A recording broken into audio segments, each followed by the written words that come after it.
Welcome to the Wealth Conversation podcast. This podcast is for you if you believe that wealth is so much more than just money. At the Wealth Conversation, we believe that wealth encompasses our physical, spiritual, mental, social, and financial well-being. I'm your host, Tsitsi Mutiti, and I will be having conversations with financial experts and people just like you and me who are on the journey to building lasting generational wealth. If this resonates with you, then I encourage you to hit the subscribe button so you get notifications of when our next episode will go live. For now, let's get into this week's conversation. Welcome to the Wealth Conversation podcast. Today, I'm joined by the amazing Lydia Amoah.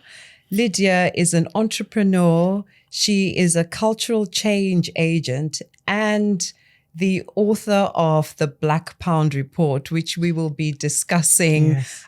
We'll try and get through as much of it as possible because I think it's such an important piece of research. And it's starting to impact a lot of what companies are doing. And for me, after reading the report, I thought to myself, wow, there's a lot that multi-ethnic people in the multi-ethnic communities can be doing with their money. So absolutely. Welcome, Lydia, to the Wealth Conversation podcast. It's such an honor to have you here. Happy to be here. Great. Before we get started, please could you share with the listeners a little bit about you and maybe give us a bit of background on the Black Pound Report? So you introduced me very well. My name is Lydia Amoah, the founder of the Black Pound Report and also Backlight, which is an award-winning research and insights agency. But before even stepping into having our agency Backlight, before that, I've had many different roles or industries that I've been able to contribute towards. Personal development and learning is always, if you was to cut me open, that would be like the line running through me. Okay. Always learning and always developing. I think that's so important for all of us in this life. You get to one level, then there's another level to achieve, so you're always growing. And I think it's always best in life that you have that mindset to be teachable and to be coachable. And with regards to the Black Pound Report and a bit about me, I've always had an interest I love sports. At school, I loved sports and I loved creativity. So that was that type of person when I could see that in my nature growing up. And I was always like a big sky thinker. And I think teachers somehow didn't know how to sort of manage me because I was always like blue sky thinking, what can we do here? And writing poetry. So all of these different types of backgrounds, I believe, has led me to this point of creating the Black Pound Report, from observing behaviour through being a coach and work. We can talk about maybe that a bit later on, but my coaching background. But I could actually tell you the reason why I began the report. Would that be that would be fantastic. In fact, that was going to be my first question regarding the report. Okay. What motivated you to start this report?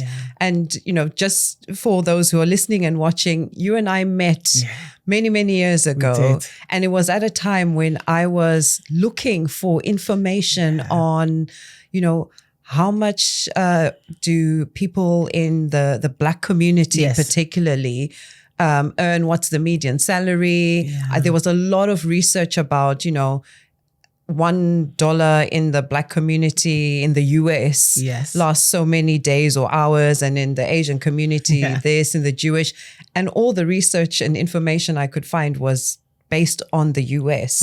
And nothing UK based. And I think I came across you, it was on Instagram, you were talking about basically what's now the Black Pound Report, I think, and I didn't know that you were at the beginning of that journey. Yeah, I was. But, there's so many big companies out there, so many research companies, etc., and no one had done that. So what motivated you, Lydia Amoah, Can you imagine? to do this? When you put it like that, even I still get taken aback by that we've got these mighty research agencies out there and, they touched on it, but not in such rigor and really exploring who we are, our patterns, behaviours and all of that. And I felt that in my life, I had so many different milestones that led to this point, to where we are, now with the Black Pound report. One was at school. There's a bit misinterpretation of my gifts and my talents and how to nurture me as a student, projection on what was I going to achieve. Questions, when it came to, talking about, what do you want to do when you get older? And I said, I'd like to be a counsellor, but little did I know that I meant to be a coach, because I identified that I love people. Right. And I like solving problems. That's always been with me. I'm always finding solutions. I was like that since the get-go. And that stayed in my mind because it was the wrong perception. So I thought, if people are having, people in authority are having the wrong type of view or assessment on who Black and multi-ethnic people are as people, that's a big issue. That goes into so many other things. And then within my career, and a good career, good experiences, lots to learn. But then I never did see anybody like myself at the CEO level, making key decisions for the business, from the very top of the business to the entry of the business. All of that. So I think lifetime experiences, but there was one specific experience when I was in my 20s, a little while ago. And I was in a department store, a colleague of mine, white lady, and she was able to buy all the makeup, and I do like makeup. I just love makeup. And she had all the choice of the shelf. When it came to me, I said to the lady, what do you have for me? Give me some advice. What do you recommend? And just at that point, my excitement went straight to the ground. She just said, I'm sorry, we only stock colours for normal skin tones. Okay. Yeah. Normal. Yeah, normal. Okay. She said, you have to go to your own area. Okay. Somewhere else, but not here. She said it completely straight-faced. It's as though it was part of the training for the establishment. Yeah. If you ever hear any people, brown folks, that walk into the store, tell them to go to where they belong. It almost felt like it was part of the training because her face was so straight-faced. Yeah. And I couldn't believe it. And I obviously left the store 360 out of there. And I just said to my colleague, one day I'm going to do something about there, because there's got to be a time that we can both walk into a hairdresser's, we can get our hair done. We can go to a department store, shopping department store, buy the foods we like, go to a makeup store, something as basic as makeup. Come on, that's got to be a service and a product that most people should be able to put their hands towards. And that stuck within me. I didn't know that it would end up being the Black Pound report.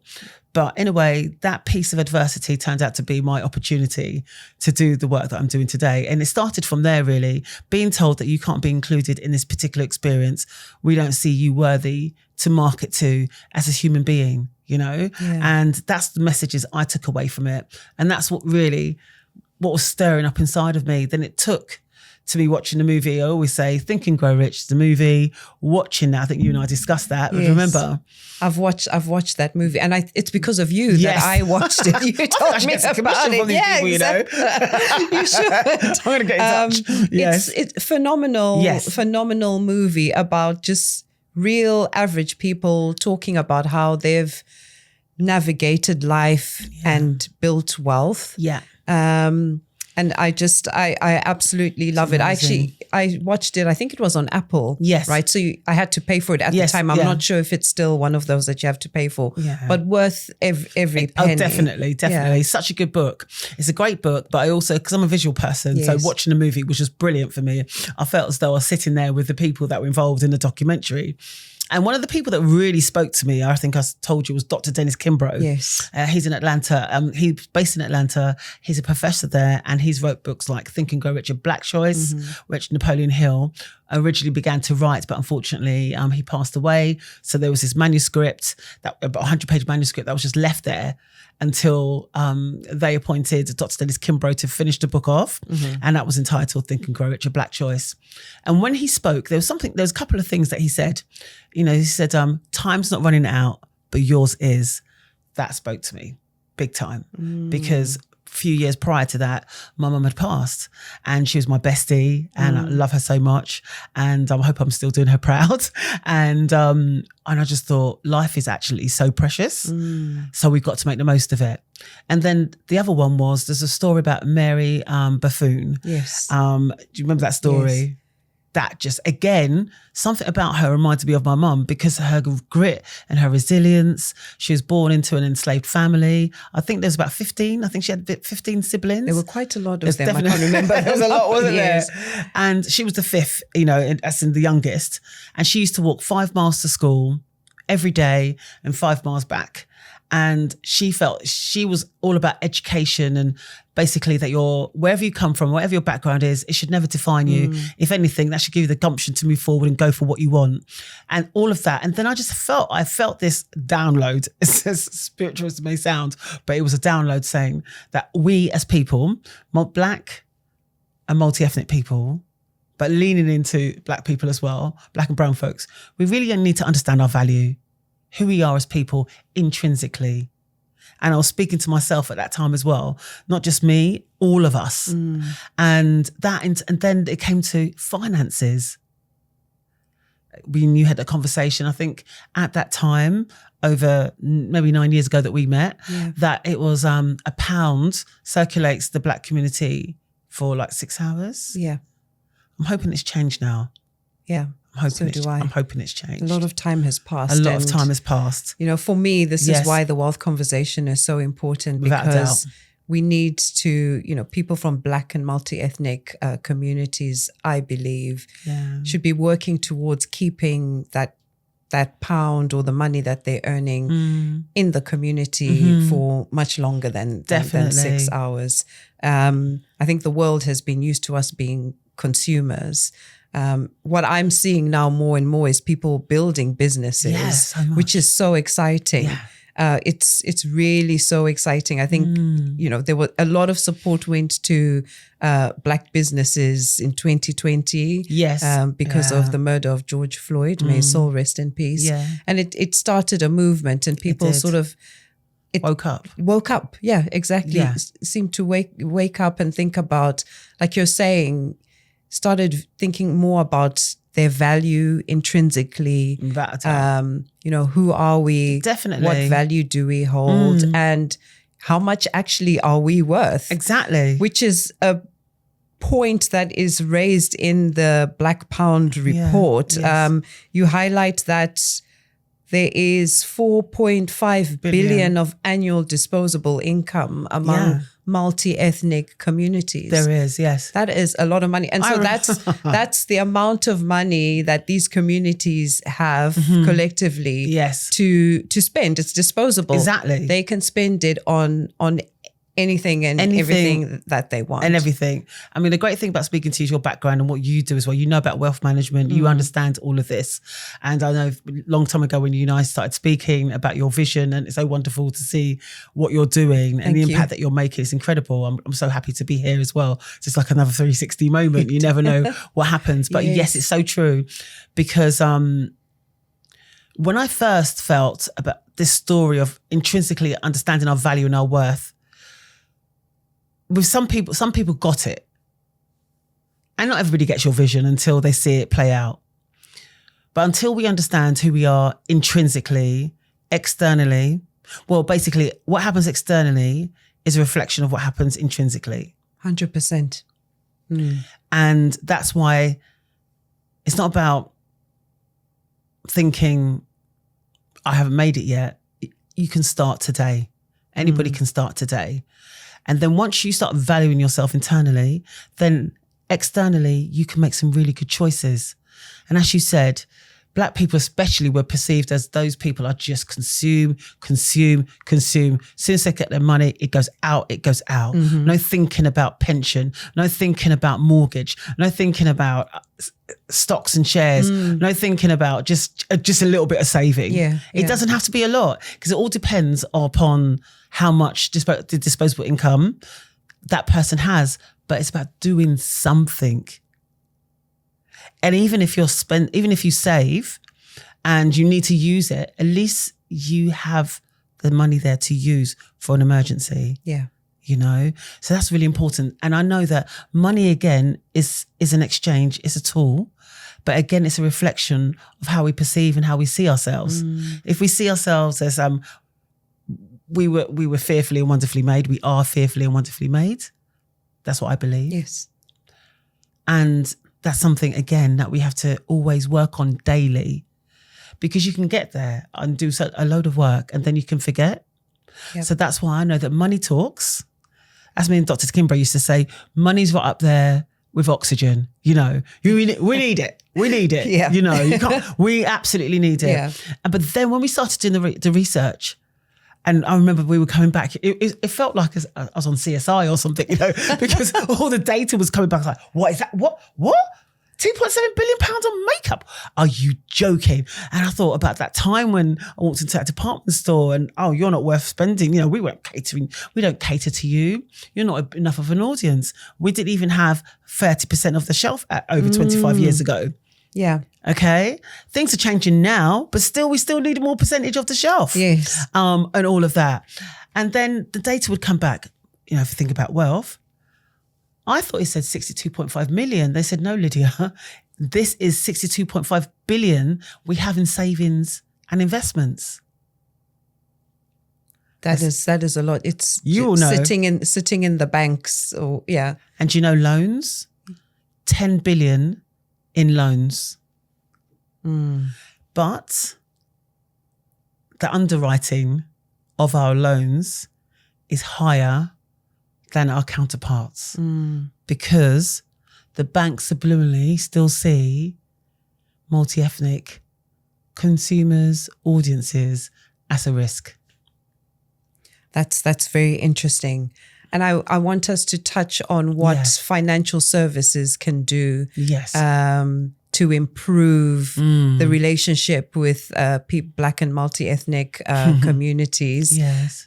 Especially since I know the foundation or the target for the Black Pound report was the brands and companies thinking about becoming more inclusive and giving access to, as you say, the products that we use daily, and also the services that other communities have been benefiting from for a long time. And for me, as everyone knows, financial services, I'm very passionate about making it open to everyone and giving people the knowledge that they can actually approach a bank, a wealth management firm, and have a conversation with someone. It doesn't necessarily mean that you're going to take up the product, but at least you've got that confidence and that self-worth to say, you know, I want to build generational wealth. I want to understand how that works and how other communities are doing that, and starting to have those conversations, especially since your report has shown clearly that the money is there. The money is there. You know, the money is absolutely there. There's a few things when I listen to what you're saying, but one of the things I'd like to start with is a narrative. If you think about when you look at the newspapers, listen to the news, or the stories that are told about the Black and brown community, there's so much exciting and really great stories to be told. Great stories to be told of the contributions that we're making as a people, to society, to our own communities, beyond our communities, broadly, worldwide. That narrative, sometimes, you know, at the moment, this whole conversation about DEI, and there's obviously a huge rollback on it. Yes. But when we're speaking about markets, opportunities, that's not DEI. It's part of DEI, essentially, of part of being the inclusive part of it and so on.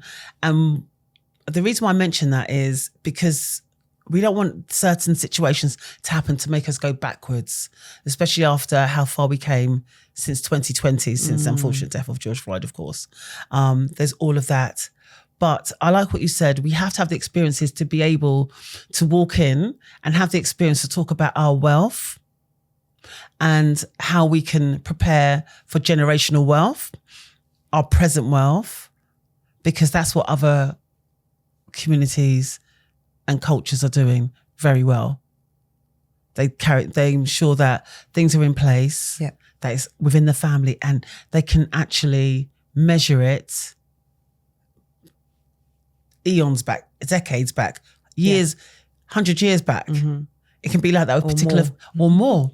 You know this. Yeah. And it is beginning to happen within our community, but it needs to happen more and more. Yeah. So, and with the Black Pound report, it just uncovered so much. We looked into health and beauty. We looked into finance. We looked into the business. You know, we ended up having data and some insights on Black business owners and multi-ethnic business owners. And because we obviously explored every single culture, and we looked into media, we looked into travel. And with every area that we really explored, what was very paramount is that we were definitely being untapped. Underestimated, you know, the underdog, or everything untapped. Yeah. But yet, that's not the whole story. I'm here to say that that's not the whole story of who we are. Yes, in every culture, in every background, you will have different demographics. People who are at the, you know, I don't want to say low end, but basically the income may not be as high. Different levels of income is what I'm trying to say. Yes. Sorry. Different levels of income.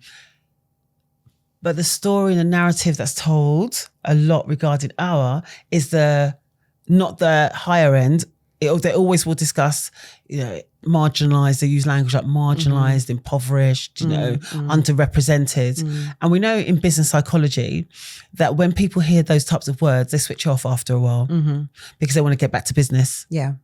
It's about the bottom line. It's about the bottom line. How much can we bring in? And that is what business is about. Yeah. You know, that is what business, and that's what the Black Pound report is here to show, that it adds zeros to the bottom line, both for the people that I'm discussing, the audience that I'm referring to in the report, as well as the business.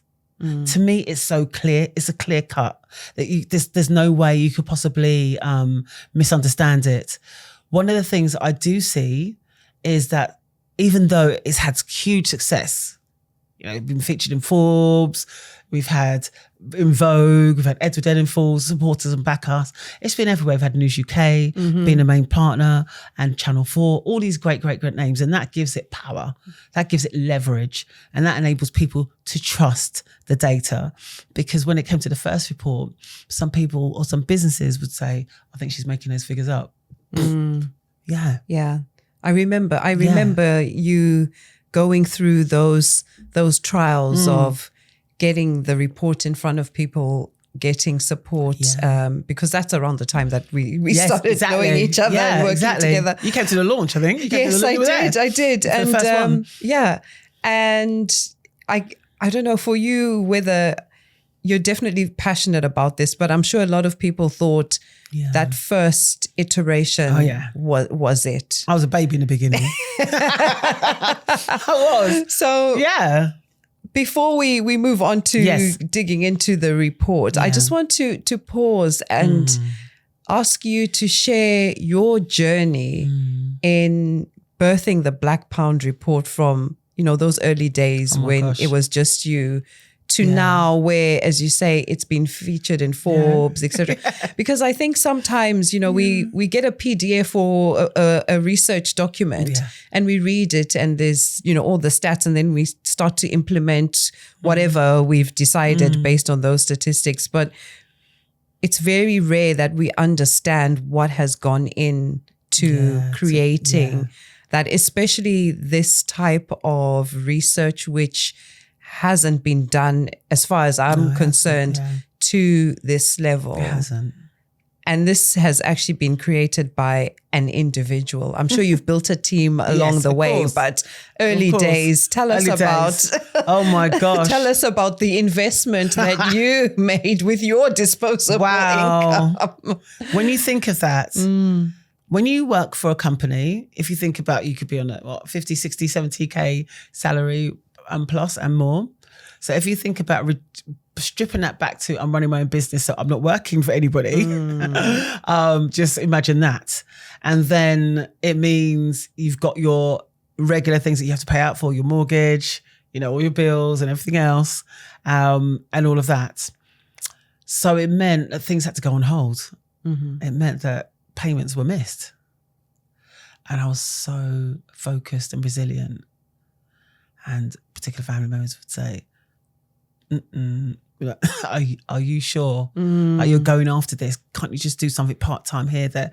But I was obsessed with it. I literally was tunnel vision about this. And it was really tough because I wanted to see if I could it's almost like I started back to front, because I didn't start by seeking investment, but as I began to go, I thought, I definitely need some type of money, because it's a lot. Because you're doing, you're drafting the questions, you're making sure the questionnaires right, you're doing your bit of research to make sure, and I knew that nothing else existed, but you still have to make sure. So I believe I was running on gas. Okay. or fresh air, should we say. That's what I was running on. And I had people like Dr. Dennis Kimbrough that I would speak to, who would really encourage me and help me make sure I was shaping the research in the right way.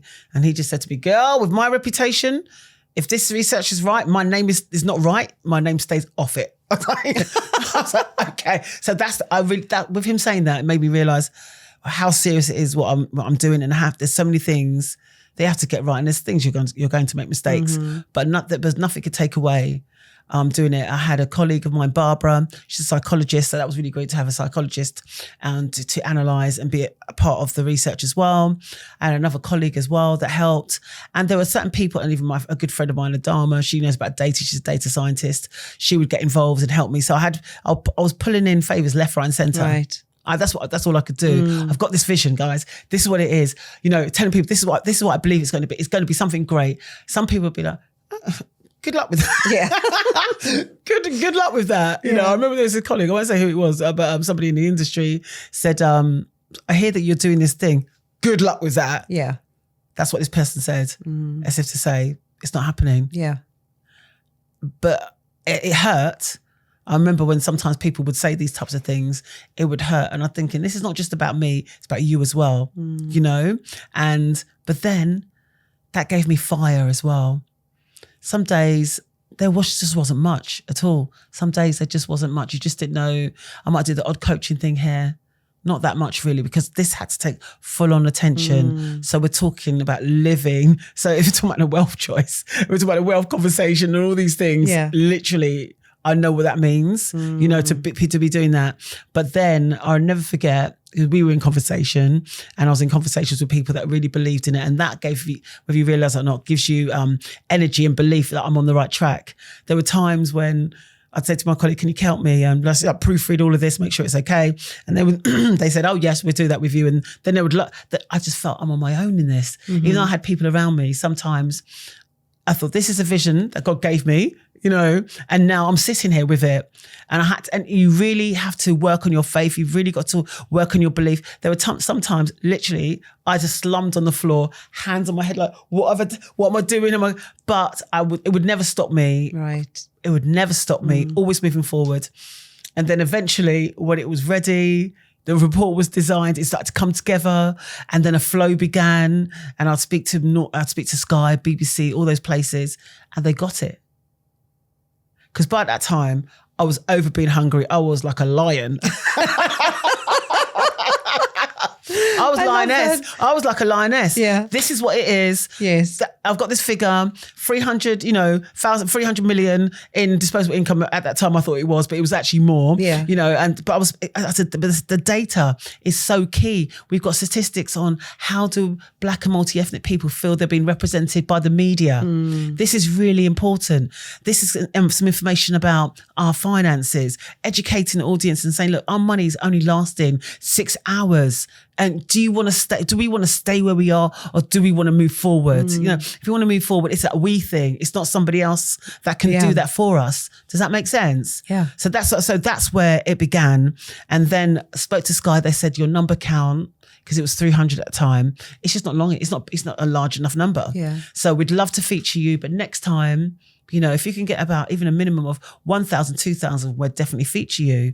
So that's something.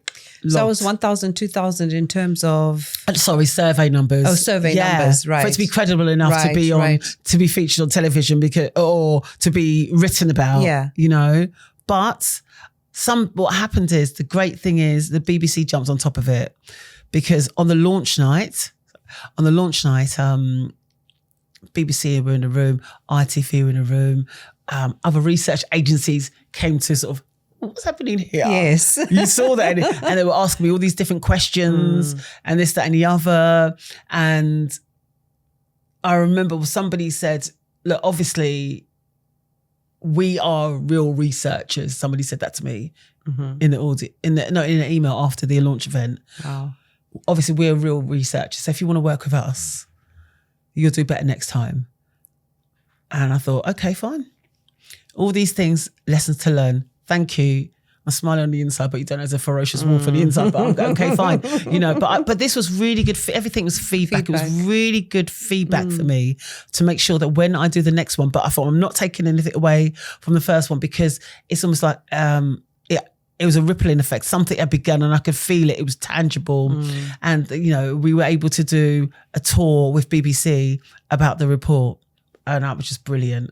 And I built really good connections, and Campaign magazine covered the story still. So it did really well in 2018. It began something, but it still stuck with me. And even though after that, obviously it's there, the data was there, people were buying it, advertising agencies were looking into it, beginning to, observe. Then comes along 2020, 2021. Yeah. Something said to me, do it again, but this time you're going to go, you've got all the information. I have the information that I didn't have before. And that's when I was able to pitch to News UK. As you know, it's Rupert Murdoch's business. Yeah. And they run the Times, TalkSport, Virgin Radio, the whole lot. They were very interested, and they wanted to have access to the Black and multi-ethnic market. They wanted to have a stake in the ground.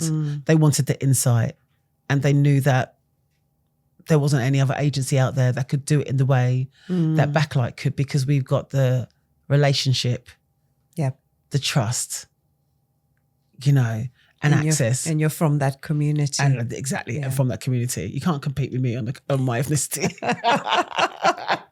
You can't. Yeah. Yeah. That's such a wonderful story. And I felt it was important that you share that, because sometimes you get a service, you receive a product or a book, a report, and the journey is as equally important as the statistics. Oh yeah. That's a good title for a book. If I nick it, don't come after me. I'll be coming to you for royalties. So you touched on your, the vision you were given, your values, and you felt that this was so important. And one thing that you uncovered in the research is that when Black and multi-ethnic individuals think about spending their money, they also take into account their values. They also take into account what they believe to be true, or what they believe businesses should be doing. What are some of the things that actually came up when you were talking to the people who responded? To the people who responded to the survey. Yeah. It was quite interesting. We did focus groups, and because we were guiding the questions, writing the questions for all of us collectively, when the focus groups, you could see them, they were recorded, and you see how emotional people got when they answered the questions. And I was surprised, when you're doing market research or you're doing research, you don't realise that actually what a question can do, how it can trigger a person. And I began to realise how much it meant, and everything came to about being seen. Number one, do you see me? If you see me, then you know how to market to me, because it's not just somebody on a cutting floor throwing us into the story without real, actual knowledge. Yeah. And that's what this research does. It provides you with what we call qualitative research, which is, it's telling you like a story's unfolding insights. Every person on the report, so every person that was surveyed within the report, said that they felt it was really important that the companies that they bought from valued them as a consumer. How could they value them as a consumer? They wanted to see them represented either inside the business or whether it be at the, front facing, but they needed to know that company, and at this time, it was a big thing. D&I is a big thing, of course it is, but at that time, they wanted to make sure, what were the values? These are ethical consumers. A lot of them are exploring, I want to look at your website. I want to see what does the management team look like? Is there anybody that looks like us at the top of the business at all? They will explore and study things like that. Does that make sense? Yeah. Or the employees within the business. What's the percentage of employees within the business? A lot of black and brown, multi-ethnic consumers look into these things. Standard. Yeah. So if it's not happening, why now shall I actually shop with you? You're not even considering me in your research and development stage. I come as an afterthought. But you may or may not want my money, but I'm probably shopping with you, but not realising that you're not really, truly catering. I was at an event the other day and somebody said, this couple of conversation is politicised. It's not a political conversation.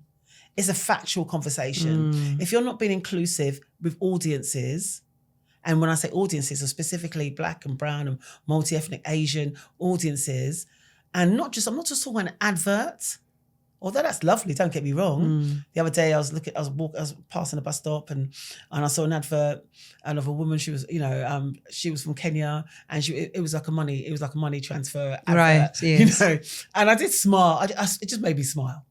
So obviously these things matter. Yeah. That's important as well. To be seen, everybody wants to be seen. Yeah. Nobody wants to be ignored, feel ignored. And that might sound simple, but it's not, because it's intrinsic, it's everything. That means that you can walk into a business like yours and be able to be seen, to know that actually you're used to seeing somebody like myself, that I can come in and you won't be like, oh my gosh, who's this person in here? Why are they asking about, investments and things? Yes. And so on and so forth. But that was a common thing. They wanted to feel valued. They wanted to be seen. And if they didn't feel that you were represented, the audience didn't feel they were being represented or understood, or feel that they were being valued as a consumer, as an audience, then that meant a lot. Yeah. Yeah. Yeah, I get that, because that's how I think about how I'm spending my money. Obviously, there's certain things that there's no other alternative, exactly, and I think sometimes those businesses, I'll say, are lucky because of that. But what is interesting is as the years go by, people in the communities that you focused on are starting to build these businesses. It's so exciting to see. We're starting to create these businesses.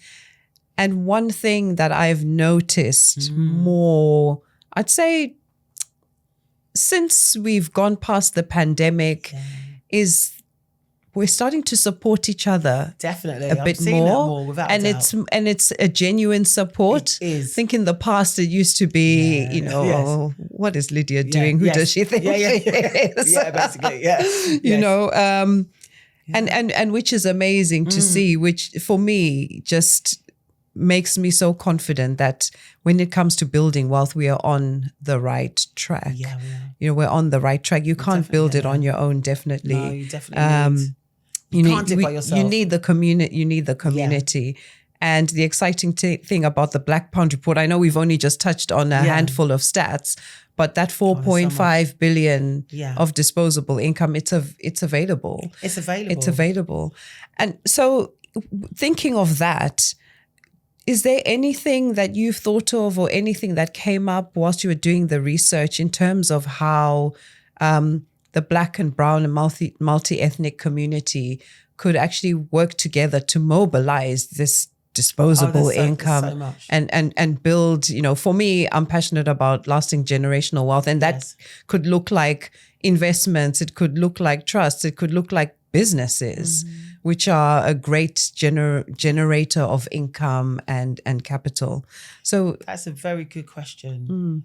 And I've got so many answers in my head. Number one, something as basic as paying it forward. Whether that be if you're mentoring a younger person, and instilling some of the knowledge and greatness that we have into their greatness, can you imagine who they will be? Yeah. They will supersede us. Because they say that your children are supposed to supersede you. Indeed. You know, and it doesn't have to be your blood child. It could be a younger person because we're family. Yes. As I say, it takes a village, right? Indeed. To raise a family and everything else like that. So passing on knowledge, mentoring, coaching, I do that all the time. Can you imagine my requests I get every week? I have got knowledge to the billions, but that, you know, let's prophesy, one day I'll have the billions, but people seem to think I've got access to all this money that I'm talking about. You know, maybe I should have shares or something. Yeah. But that's one thing. And like you say as well, because you're an expert in this area, making sure that some basic savings, stock shares, you know, learn about generational wealth, actually sowing into our own community more, which is happening. Yeah. Now, apologies. I'm noticing that's happening more now, that something what we can do is make that pound last longer. So we can change the narrative from the inside out. I'd like to see, and it is happening, that we change the way that we speak about ourselves. We don't recite what the media says. We don't recite what other people are saying. We talk about ourselves in a great way. And then when we do that, we become more powerful, and people naturally will, then all of a sudden, it'll be a lot more easier to get a grant or to get a loan or to get a mortgage, you know, or to walk in and talk about, okay, I want to find out about how can I generate wealth or maintain my wealth. These things will come a lot more naturally. Yeah. Also, I'd say that people within our community, like people like yourself, you've got the knowledge and expertise. You're doing this now by running the wealth conversation. More of the, you know, more information, education will make us great. Apart from that, then what can we act in doing? Well, I know that recently I spoke to a colleague that said, you know, there's a Pentecostal bank that's opening. Yes, it's yes, opened, I think it's opened. It's yes. open, so it has opened. Yeah.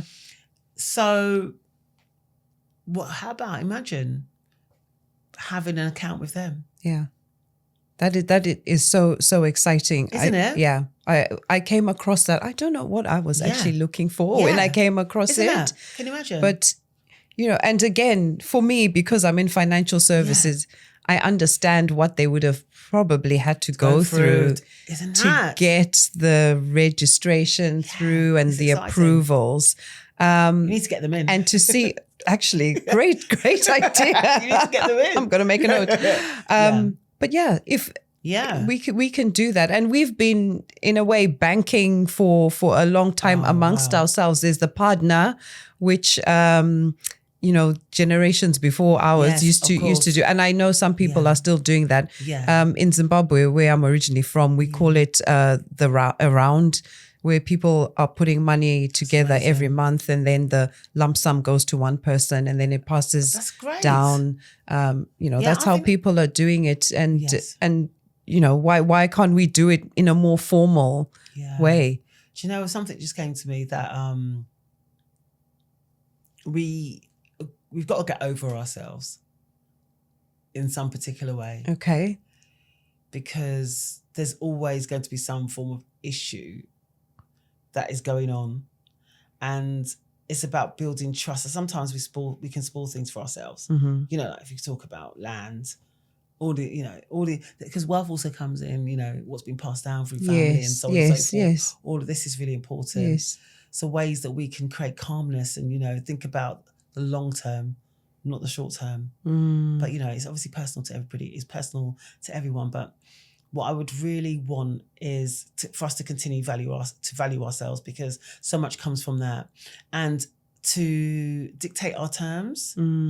Someone said to me, a good friend David of mine from the Unlocked Potential Award said, you know, I love what you do, Lydia. He said, but just remember, they need you as much as you need them. You know. And when he said they, he was referring meaning to? like businesses, you know, for example. Yes. You know, people to invest in and partner with me on creating the next Black Pound Index.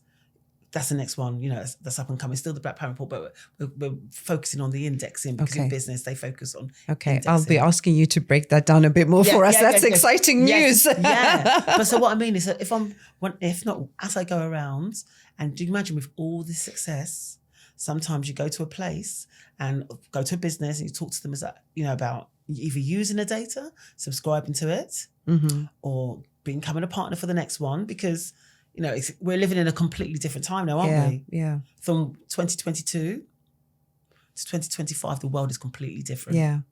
It's had a massive turnaround. Yeah. Everything has changed. Massive shift.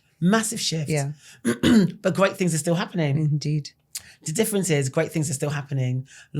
Many more Black-owned businesses are launching every week, every month, every year.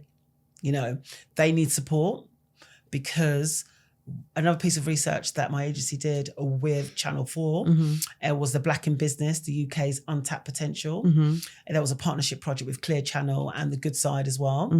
And that was built, some of the data was built off the back of the Black Pounds reports, because we were able to extrapolate a lot of information about employees who had a high propensity to start a side business because they wanted to rise up in the business, and maybe that was not happening for them. That is so interesting. Yeah. I normally think of people starting a side business or a side hustle because they're trying to get more income, increase their income. Yeah, that is. But by digging down into it, you've discovered that actually it's because they're not seeing the progression. Yeah, they're not seeing the progression in the companies that they work in. Most companies, if they're not taking care of their employees, Black or brown folks, and probably all, but especially you know, the Black and brown, Black and multi-ethnic, they're already planning an exit strategy. They'll be leaving soon because what happens is, sustainably, a lot of businesses, you know, they want to attract talent, a credible talent, but they don't know how to sustain. No. And then you've got all these different ERG groups, people who all agree with each other, you know. They all agree. I'm not saying they're not worth something, but they definitely all agree with each other. And then they have to do all the hard work. And it's great. There's a community, there's a connection, but that's on top of their role already. And then they go back to the CEO or the decision maker, and some businesses will be doing something differently. From my knowledge and expertise, is that sometimes these are great. Listen, don't get me wrong, they're great. But if you want to talk about business and results, what happens with the findings? What is changing within the business to sustain the talent? Because you know that to recruit somebody, it could cost £60,000 to recruit and find the right person for the role. Then you get the right person for the role, but the environment's not correct. It's not set up. Then you ask them to go and solve the problem that hopefully they could be involved with themselves. And then they leave. And so what happens before they leave, they'll be getting ready to start their side business, be thinking, you know what? There isn't actually a glass ceiling, but there's a perceived glass ceiling. And I'm not getting where I want to be within this business. So already starting a business. And then what that person needs when they go off to start their own business is what we all need: help making sure that you've got a really good, you know, business case together, making sure you've got a business plan, all these things that you have to do and get on with it. But yeah, that's a big thing. A lot of people we uncovered in the Black Pound report are getting ready to leave. We also found out they're getting ready to leave. But we also found out that actually, given the right opportunity, the right training, coaching, a training workshop, to be seen, to be valued, they outdo their fellow work colleagues. So wouldn't you want somebody that works for your business that needs to be given some support like any other person? Give them that support, and they're making waves in your business. They're doing incredibly well for you in business. That's what I would want. No, definitely. You know, and as we talked about a shift in the world. The world of, in our personal world and also the world of business. Everything has become more competitive. Oh, wow. Yeah. But also I think since the pandemic, we have realized how valuable we are as individuals. So as you said that, I'll ask you to repeat it again, the quote about time. That time is not running out, but your life is. You know, exactly. You've been named, you put your fingerprint on it and go for it. That's quoting the words of Dr. Dennis Kimbrough. 100%. And I think we were all made aware of that during the pandemic. And so for business owners with employees, they have to be aware that this is how people are thinking now. Right? This is how people are thinking. I don't have time. So I don't have time. I need to make the most of. At the same time, I don't have time to be spending my money with you if you don't see me. Can you imagine? Can you imagine? If you don't see me, if you don't value me, gone are the days before when people would wear all the designer labels and that designer label was their identity. Yeah. Can you imagine? Yeah. When we were younger, you think, let's wear this particular designer label. Yes. Everyone likes to wear nice things. I get that, fine. Yes. But the label, was a bit of a message to the world. Yes. I'm wearing Gucci, I'm wearing Louis Vuitton, I'm wearing, Burberry, whatever, Ralph Lauren, all of these things. But gone are the people still love those brands. I'm just talking about, we're just talking fashion. Yeah. Love those brands. But a different thing is now, there are so many Black-owned businesses, Asian businesses that are designing their own amazing brands. And they always have been, but there's more of a focus on them. Yeah. So people are beginning now to shop with their own community. Yeah. Now, so if these businesses do not wake up and they're thinking short term, I think that's a problem. I've said so many things in once, but if the businesses do not wake up in the next 5 years, they have to ask themselves, will they have a business? Yeah. Yeah. And it is really playing out. I see it on the stock market when you're seeing how certain businesses, their shares aren't performing because there's so many challenges now. Yeah. Footwear, when it comes to trainers, there are so many brands out there now. It's not your traditional, that's what I mean. tick and three stripes, and there's so much out there. Yeah. I love them how really, much knowledge you know as well, because the other day I had a chance to go to London Stock Exchange. Yes. That was incredible. Yeah. To be there at 8 o'clock in the morning when the market opens. That's amazing. I've never been. So you've done one thing. Hello, London Stock Exchange. I've been in the industry for 18 years. I haven't been there. That was exciting. Yeah. And you got to sign the book. Oh, just in 200 years' time, there's like a 200-year-old tradition. I think about that. So our names were written in the book. But just watching the market shares, and that just got me thinking to what you said about the footwear. Because that's such a market, isn't it? It is. Footwear, clothing. All of that. And now, see, this is what's happening. It's happening steadily, slowly, but it's happening. But because it's happening steadily and slowly, some of the big corporate organizations are not aware. Some are becoming aware. Yeah. And that's one thing I've noticed. I'm having more and more meetings now. Yeah.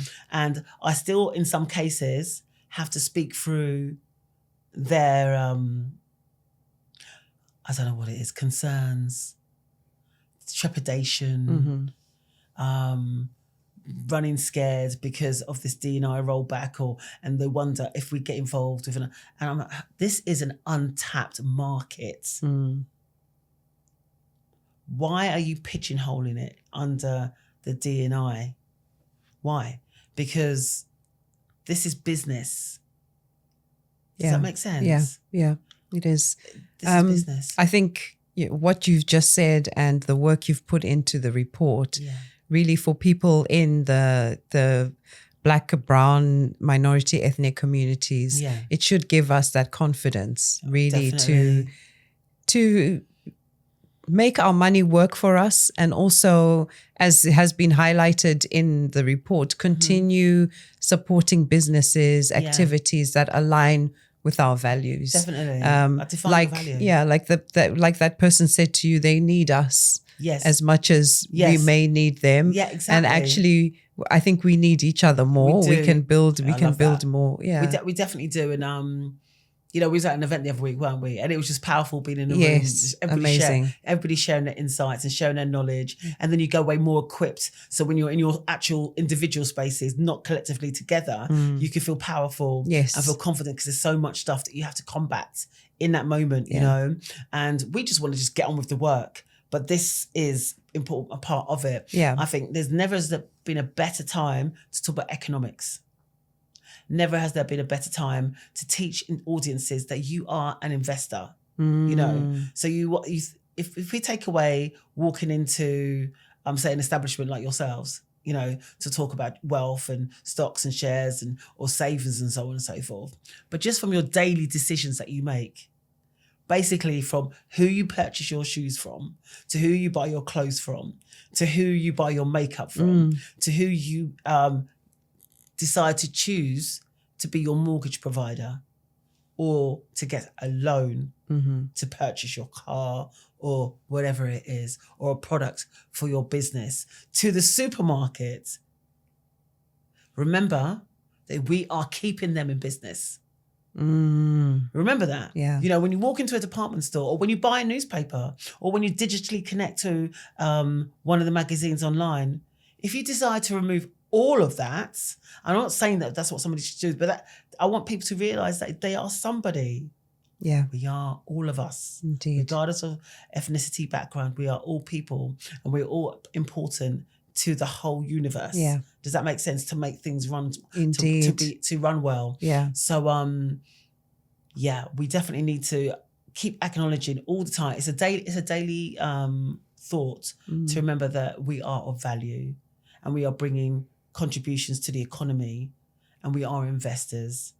And remember, the 4.5 billion is the disposable income. Yeah. But remember, before you even spend, within our community, that actually adds up to 300 billion.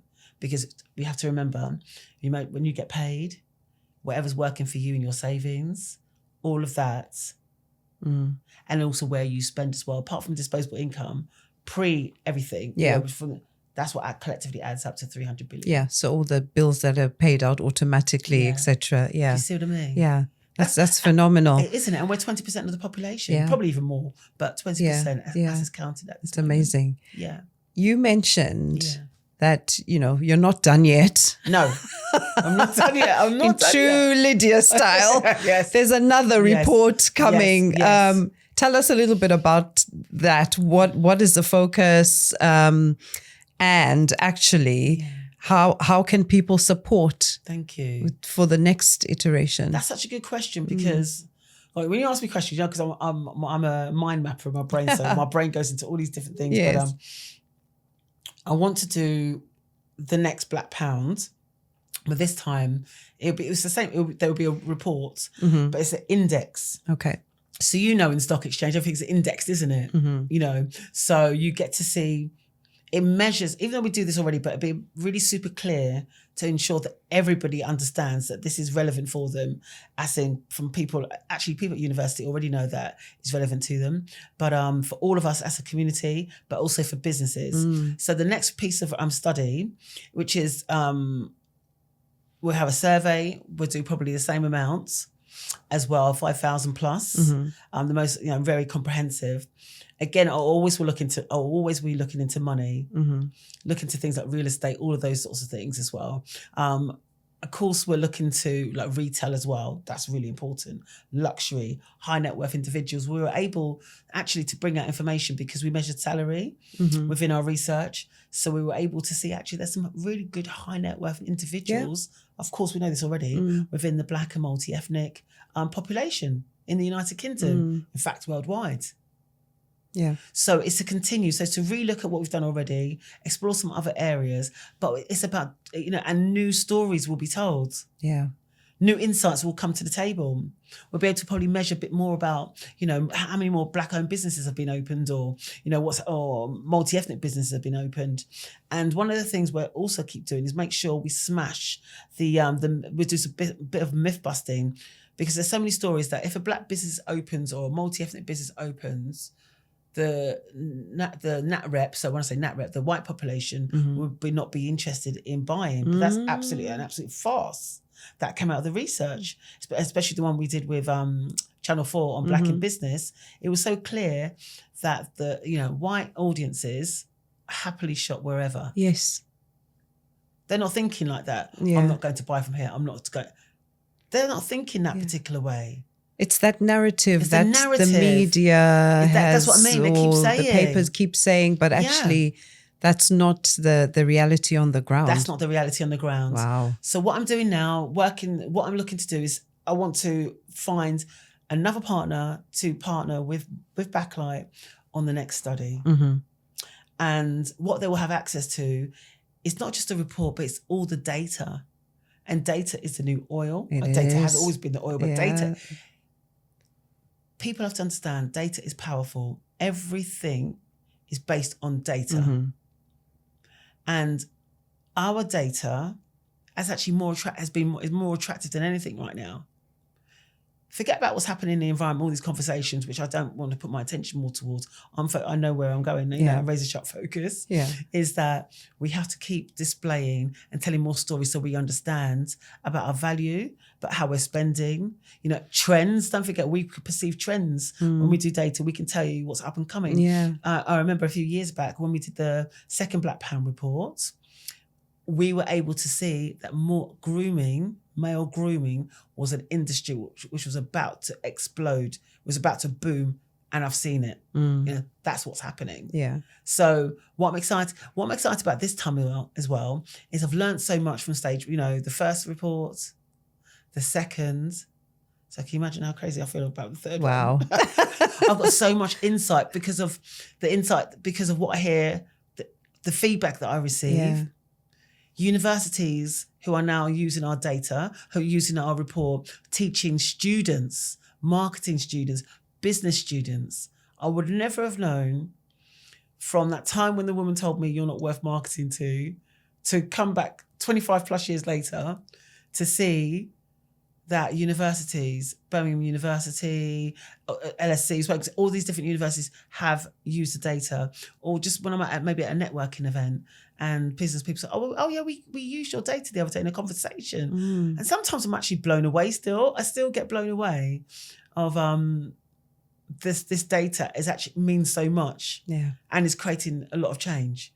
And it would have never happened if also the population of the community didn't answer those questions, because I couldn't have done it without them. Yeah. It's all about people coming together, but more importantly, but more importantly, Lydia, this came onto your heart and you pushed through, and you've just been going and going and going and going. And as you said, it was several decades ago when you had that experience, and that seed was sown, and you've just been consistent and committed to that vision. So thank you so much.